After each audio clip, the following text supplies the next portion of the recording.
নমস্কার বন্ধুরা, সন্ধ্যার রান্নাঘরে আপনাদের স্বাগত। আবারও চলে এসেছি নতুন একটা রেসিপি নিয়ে। আজ আমি করে দেখাবো গাজর দিয়ে ভাপা মিষ্টি। কোনো রকম তেল নেই, তেল ছাড়া ভাপা মিষ্টি। তো আপনারা একবার না খেলে বিশ্বাসই করতে পারবেন না যে ভাপা মিষ্টি এত সুন্দর খেতে লাগে। তাহলে চলুন বন্ধুরা, ভিডিওটা শুরু করা যাক। দেখুন বন্ধুরা, আমি এখানে গাজরের মিষ্টি বানাবো। তার জন্যে দুটো গাজর নিয়েছি। দেখুন, লাল কালারের গাজর। এই গাজরটা আমি খোসাটা ছাড়িয়ে নেব।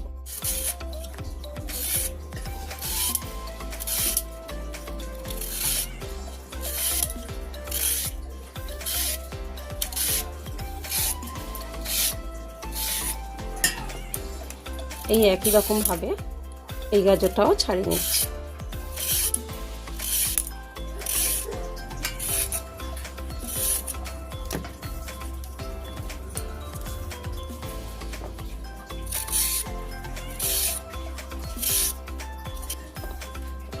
দেখুন বন্ধুরা, দুটো গাজর খুব ভালো করে ছাড়িয়ে নিয়েছি।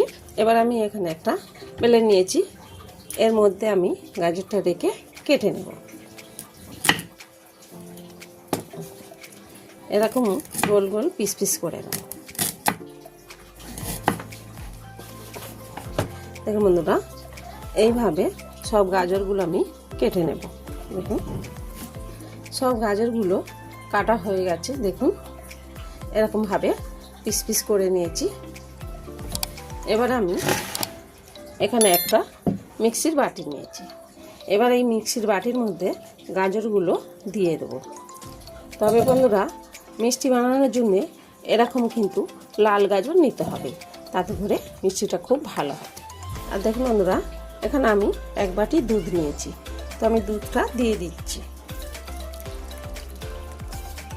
দেখুন, মিক্সির বাটির মধ্যে পুরো দুধটা দিয়ে দিলাম। এবার আমি চাপা দিয়ে বেটে নেব।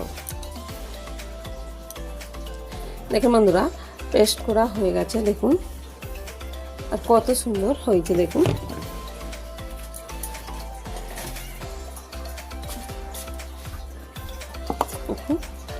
একটুও কিন্তু গোটা গোটা নেই। দেখুন বন্ধুরা, একটা কড়া আমি গরম করতে বসিয়ে দিয়েছি। গরম হয়ে গেছে। এবার আমি কড়ার মধ্যে ঘি দিয়ে দিচ্ছি।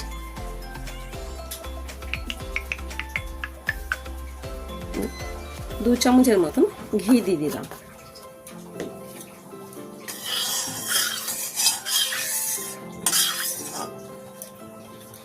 ঘিটা ভালো করে কড়ার মধ্যে লাগিয়ে দিলাম।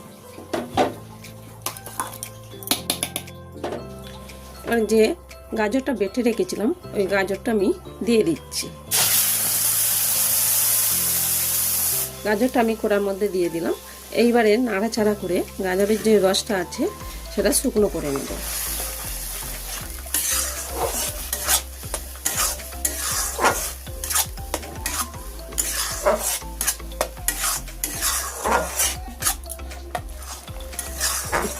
এখন বন্ধুরা, গাজরটা ফুটছে। আবার আমি এরকম হালকা হাতে নাড়াচাড়া করে গাজরের রসটা শুকনো করে নেব। আর দেখুন, গাজরটা যতটা ফুটছে তত কালারটাও খুব সুন্দর একটা কালার আসছে। দেখুন, যত গাজর ফুটছে আর খুব সুন্দর একটা কালার আসছে।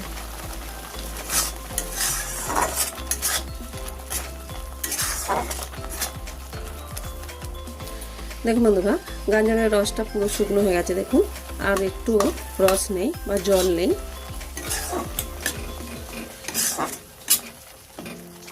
এবার আমি দিয়ে দিচ্ছি এক বাটি দুধ। দুধটা আমি আগে থাকতে ফুটিয়ে জাল দিয়ে রেখেছিলাম, তবে কিন্তু ঠান্ডা দুধ দিলাম আমি, মানে ফুটিয়ে ঠান্ডা করে নিয়েছিলাম। 2 থেকে 3 চামচের মতন গুঁড়ো দুধ। আর দেখুন বন্ধুরা, সামান্য একটু লবণ দিলাম। এবারে দুধটা গাজরের সাথে খুব ভালো করে মিশিয়ে নেব।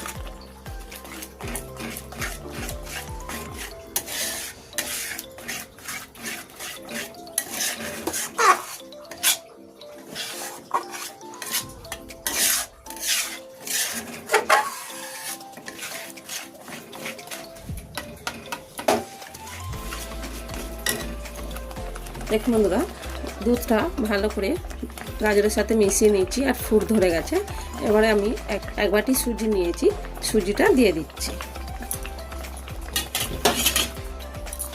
এবার এই সুজিটা গাজরের সাথে খুব ভালো করে মিশিয়ে একটা ডো তৈরি করে নেব।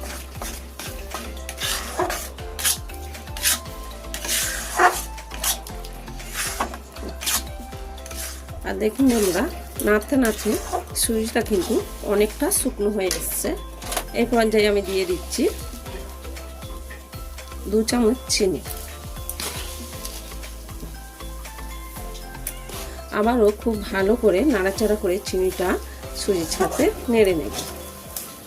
তবে সুজি দেওয়ার ফলে সেই ক্ষেত্রে গ্যাসটা কমিয়ে দিয়ে কিন্তু এইভাবে ডোটা তৈরি করে নেবে, না হলে খুব তাড়াতাড়ি শুকনো হয়ে যাবে আর সুজিটা কিন্তু দানা দানা থেকে যাবে। দেখুন বন্ধুরা, খুব সুন্দর একটা ডো তৈরি হয়ে গেছে। এবার আমি গ্যাসের ওভেনটা বন্ধ করে দিচ্ছি, দিয়ে লাভিয়ে একটু ঠান্ডা করে নিচ্ছি। দেখুন বন্ধুরা, মিষ্টির রস করার জন্য এখানে আমি একটা গামলি বসিয়েছি। ওই গামলির মধ্যে দিয়ে দিচ্ছি 1 বাটি চিনি আর দিয়ে দিচ্ছি 2 বাটি জল। ওই বাটির মাপ করে কিন্তু আমি 2 বাটি জল দিলাম। আর দিয়ে দিচ্ছি 2টো এলাচ ফাটিয়ে দিলাম। খুব ভালো করে নাড়াচাড়া করে চিনির রসটা করে নেব বা শিরাটা করে নেব। আপনারা জানেন মিষ্টির রসটা খুব গাঢ় হয় না, পাতলাই হয়। সেই জন্য 1 বাটি চিনিতে 2 বাটি জল দিতে হবে। চিনির রসটা টকবক করে ফুটে গেছে। এবার আমি গ্যাসটা বন্ধ করে দেবো। এর থেকে বেশি ফোটাবো না, বেশি ফোটালে চিনির রসটা গাঢ় হয়ে যাবে। এবার আমি গ্যাসটা বন্ধ করে দিচ্ছি। বন্ধ করে একটা প্লেট চাপা দিয়ে রাখছি। প্লেটটা চাপা দিয়ে রাখার কারণ মিষ্টির রসটা গরম থাকবে। দেখুন বন্ধুরা, ডোটা আমি ঢেলে নিয়েছি আর হালকা ঠান্ডা হয়েছে। আর এখানে আমি একটা থালা নিলাম। এবার আমি হাতে একটু ঘি মাখিয়ে নিচ্ছি। দেখুন, হাতে একটু ঘি দিয়ে দিচ্ছি। এবার ডোটা আমি ভালো করে একটু থেসে নেব।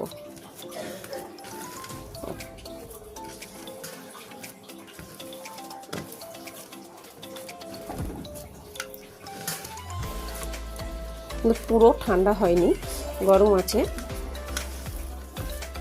একদম কিন্তু টাইট করে বানাবেন না, দেখছেন হাতে লেগে যাচ্ছে। এরকমভাবে বানিয়ে নিতে হবে। দেখুন বন্ধুরা, এবার আমি এখান থেকে অল্প অল্প করে কেটে মিষ্টিটা তৈরি করে নেব। দেখুন, প্রথমে এরকম লাড্ডুর মতন শেপে নিয়ে আসবে, তারপর হাত দিয়ে এরকম লম্বা শেপে নিয়ে এসে নেবে, পান্তুয়ার মতো। দেখুন কত সুন্দর হয়েছে। দেখুন,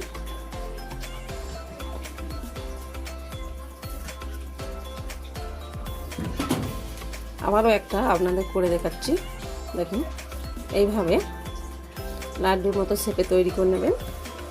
তারপরে এইভাবে হাত দিয়ে একটু লম্বা শেপে নিয়ে আসবেন। দেখুন কত সুন্দর হয়েছে। দেখুন, এইভাবে আমি সবগুলো বানিয়ে নেব।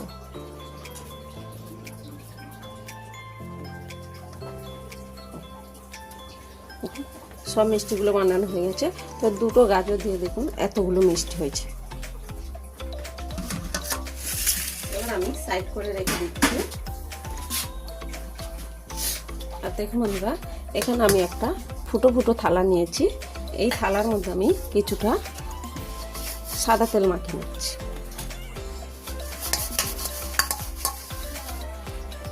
এবার পিঠেগুলো আমি এই থালার মধ্যে দিয়ে দিচ্ছি।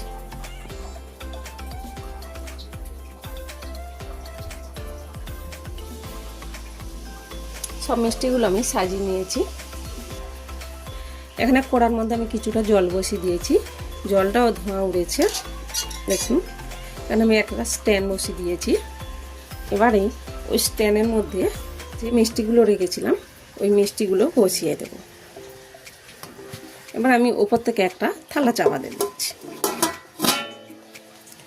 এবার 5 মিনিট ভাপিয়ে নেব। দেখুন বন্ধুরা 5 মিনিট হয়ে গেছে, আমি চাপাটা খুলছি।